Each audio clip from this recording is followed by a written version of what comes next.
నమస్తే, welcome to wild proof. నేను మీ జాకిర్ హుసేన్. మే 1 కి 3 బడా హీరోల సినిమాలు అయితే రాబోతున్నాయి. సో దీని గురించి డిస్కస్ చేద్దాం. ప్రస్తుతం మనతోటి సినీ క్రిటిక్ దాసరి విజ్ఞాన్ ఉన్నారు. వెల్కమ్ చెప్పేద్దాం. Hi sir. నమస్తే. మే 1 కి 3 పెద్ద సినిమాలు అయితే రాబోతున్నాయి, ఏం చెప్తారు? బేసికల్లీ సమ్మర్ అంటే చాలు టాలీవుడ్ కాదు, హాలీవుడ్, బాలీవుడ్ అన్నీ కూడా ఒక రకంగా వెలవెలబోతూ ఉంటాయి. కాబట్టి సమ్మర్లో బేసిక్గా చేసే ప్రయోగాలు ఏం చేస్తారంటే, హాలీవుడ్ సినిమాలు తెలుగు డబ్బింగు, అర్థమైందా, హిందీ సినిమాలు ఇంకో భాష డబ్బింగ్, ఆ భాషలో సినిమా ఇంకో భాష డబ్బింగ్ లాంటి ప్రయత్నాలు చేస్తారు. చిన్నప్పటి నుంచి చూసినవే లక్ష్మీ గణపతి ఫిలిమ్స్ అని రకరకాల సినిమాలు తెలుగులోకి తేవడం, ఇవన్నీ సమ్మర్ సందడే బేసిక్గా చెప్పాలంటే. ఎందుకు అంటే ఎండాకాలం వేడి ఎండకి చాలామంది థియేటర్స్కి మొదటి షోకి వెళ్ళినా మొదటి షో కూడా పోరుమా 11కి 2కి వెళ్ళట్లా, ఫస్ట్ షో సెకండ్ షోకి వెళ్తున్నారు. సో హాఫ్ ఆక్యుపెన్సీ, ఏది కరోనా టైంలో నీకు సీటు విడిచి సీటు లాగా ఇప్పుడు ఏంటంటే మొదటి 2 షోలు ఎండకి పంపరు. పైగా పిల్లల స్కూల్ హాఫ్ డేలే ఉంటాయి కదా, స్కూల్కి వెళ్ళి వచ్చాక సాయంత్రం వెళ్దాంలే అమ్మ సినిమా కానీ అందరూ అలా వెళ్ళేవాళ్ళు. సో సమ్మర్కి ఇదొక ప్రాబ్లం. ఒకవేళ వెళ్ళినా కూడా ఆ కార్నర్ సీట్లో ఈ కార్నర్ సీట్లో కూర్చొని కిలకిలా కలకలా నవ్వుకునే వాళ్ళు ఇట్లాంటి వాళ్ళు వస్తారు. లేదు అంటే కొంచెం టైంపాస్ చేస్తే నేల టికెట్ వాళ్ళు వస్తారు.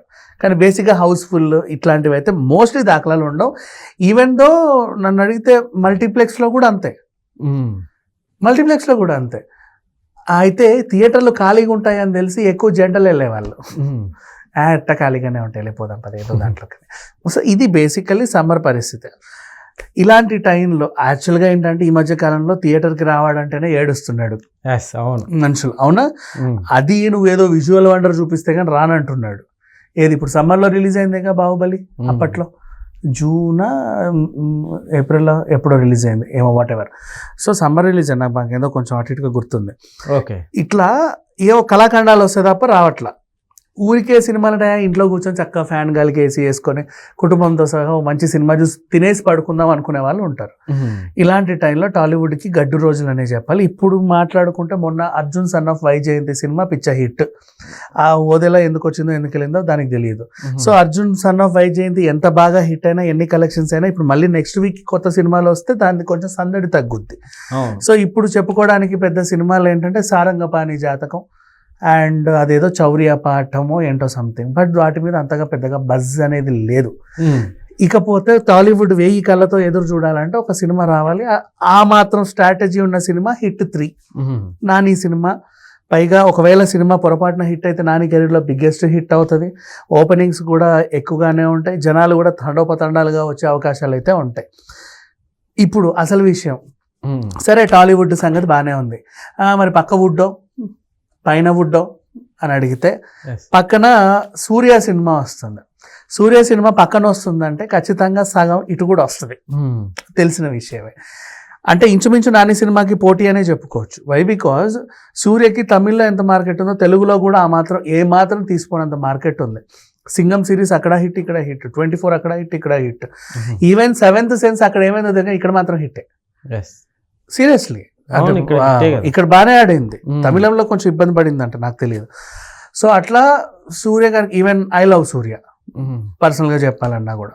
సో అండ్ సింగం నాకు చాలా ఇష్టం తన సినిమాలో.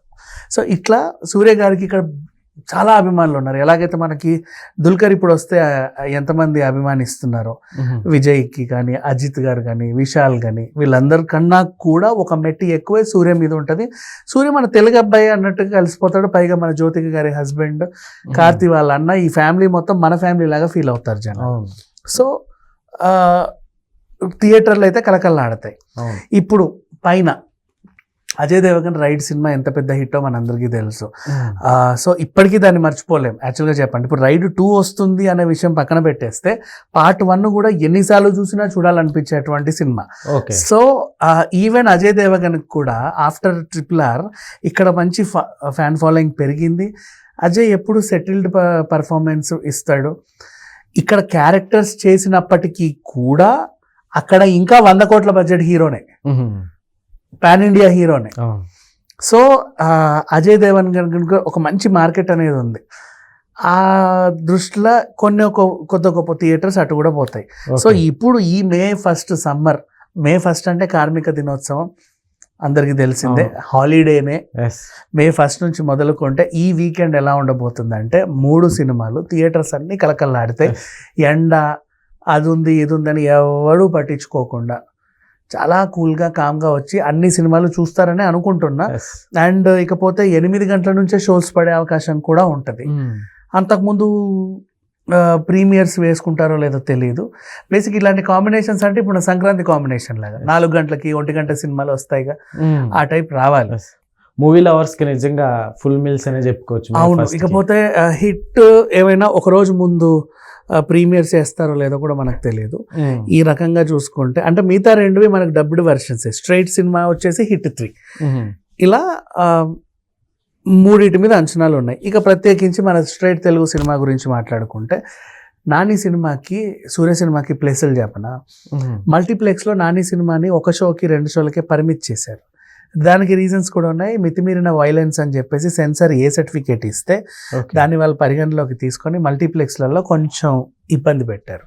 సో ఈ సినిమా ఇబ్బంది పడిందంటే, Suriya cinema is retro is nothing but ఇక మనం 70s 80s వెళ్ళాలి. ఆ రెట్రో థీమ్స్లో వచ్చిన ఏ సినిమా కూడా ఎక్కువ ఇబ్బంది పెట్టిన దాఖలాలు లేవు. పైగా అందులో సూర్య ఉన్నాడంటే, మన ఈయన కూడా చేశాడు కాంతార హీరో బెల్ బాటమ్ అని, రెట్రో బ్యాక్డ్రాప్ సినిమా. అంతెందుకు రంగస్థలం కూడా రెట్రోనే కదా, ఎంత కాదనుకున్నా. సో ఆ బ్యాక్డ్రాప్ వస్తుంది కాబట్టి దీని మీద కూడా కొంచెం అంచనాలు పెరిగే అవకాశం ఉంది. పైగా మల్టీప్లెక్స్లో నాని హవా లేదు, సింగిల్ స్క్రీన్స్లో ఫుల్గా ఉన్నాడు. సో ఆ మార్కెట్ని సూర్య క్యాప్చర్ చేసుకోవచ్చు. ఇక ఆబ్వియస్లీ హైదరాబాద్లో అంటే తెలుగు సినిమాల్ని ఎంతగా చూస్తారో హిందీ సినిమాలను కూడా అంతలానే చూస్తారు. బికాస్ హైదరాబాద్లో కూడా Hindi language most majority population అంత ఉంది కాబట్టి అజయ్ దేవగన్ సినిమా కూడా ఆడుద్ది. సో 3టికి 3 హిట్ అని అయితే రాసి పెట్టుకో. ఎందుకంటే రైడ్ మామూలు విషయం కాదు, దాని మీద కూడా ఉంది. Hit first series second series పెద్ద హిట్ అంటే జస్ట్ ఆ సస్పెన్స్ ఎలిమేషన్ తెలిస్తే సరిపోతుంది. అండ్ ఇంకొక తెలియని విషయం ఏంటంటే సూర్య వర్సెస్ కార్తీ అని చెప్పుకోవచ్చు. ఎందుకు చెప్పనా, హిట్ 3 క్లైమాక్స్లో కార్తీ వస్తాడు, హిట్ 4th కేసు కార్తీది. సో అలా చూస్తే అన్నదమ్ముళ్ళు ఇద్దరు పక్కపక్క థియేటర్లోనే ఉంటారు. ఈ రకంగా కూడా కొంచెం ఫ్యాన్స్కి ఆనందమే, ఇంకా అంతమించి చెప్పాలి అంటే. Okay sir, thank you.